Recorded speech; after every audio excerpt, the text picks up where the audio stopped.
All right, this next section about annotation and tagging is talking about materials and material finish legends and schedules.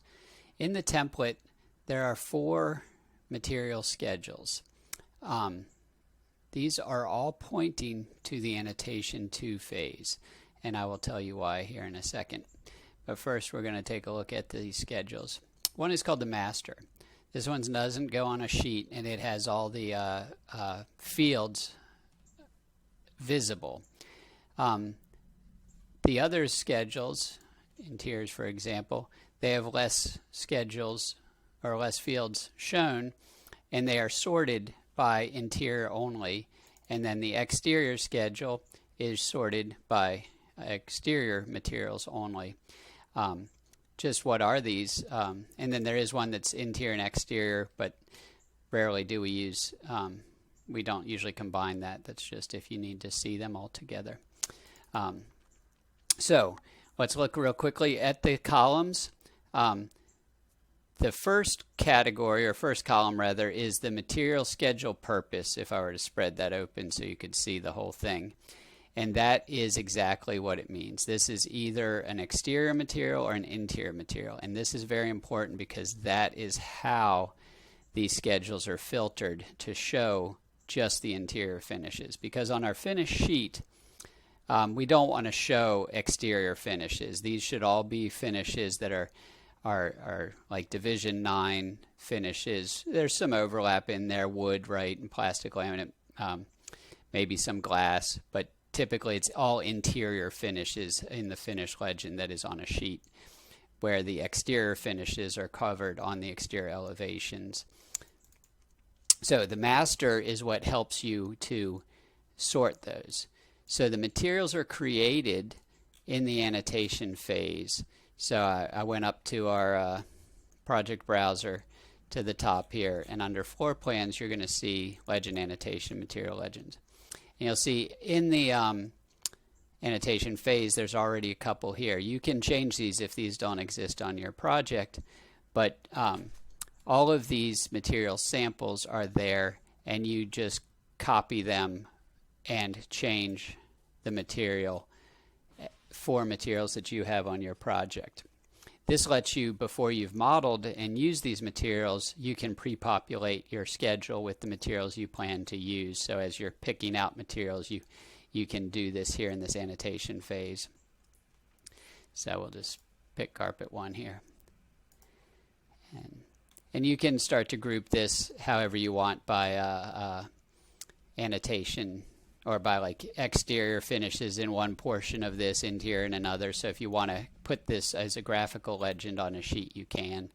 And then this tag is a material tag that shows both the tag value, the type mark, and the description. So you'd update this to be, carpet type 1 or carpet tile 20 by 20, whatever the description is that you'd want to see in the schedule. So you do this for all your materials. Make sure that they are both created in annotation 2 and demoed in annotation demo. Otherwise you'll see these floating around in space. So now that we have that, we should see on our master schedule, we now have this finish that shows up, but it doesn't know where to sort. It's smart enough to know it's a finish because our materials in the template, we've already told them what CSI division they're in. So we want this to be an interior finish, so we do that. That makes sure that it then shows up on this schedule. So now you see that carpet 1 shows up there, but you'll notice it doesn't know where to sort yet. It doesn't know that it's a floor. So back on the master, you fill out its location, so that's floors. Now you don't have to do this. Some projects don't want to sort by location, and that's fine. You could just remove that sorting mechanism from the interior schedule. These are all just because some projects require that sorting or want it, and then other ones want to sort by type of material. So this is whether it's a carpet or so this would just be a very generic type of sorting carpet. And then all your carpets could sort together if you didn't want to go by location, if that was how you wanted to sort your finishes. So that would be covered under the material schedule if we look at that. So if you look at the fields,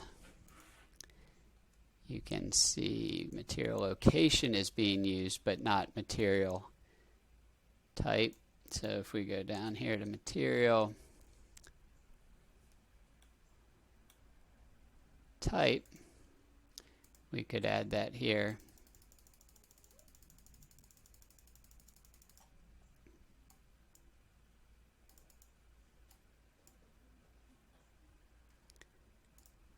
And then we see that, okay, all this ceiling. Now, floors are going to sort together typically anyway, so this isn't going to be a very interesting example, but it's just going to show you that you can sort by, instead of location, you could sort by material type. And that would then put all your ceilings together, all your carpets together, all your laminates together, epoxy, etc. So that's sometimes important because that's how the different groups are going to buy it out, right? So anyway, that's all flexible depending on how you need your project to schedule. But the key to remember is you do this in the annotation phase so you can control the materials that show up. And that also, there's a reason for that that's unfortunate. We'd love to do this all just reading what's in phase 1 or whatever phase project you're in, but for whatever reason Revit does not reveal materials applied to sweeps in the schedules. So unfortunately, to see those you have to put them on a material sample. But if we need to get quantities of these materials, we do have to make a different schedule in the phase that these are applied to actual materials in. So I hope that's helpful. And reach out to BIM support if you have any questions on that.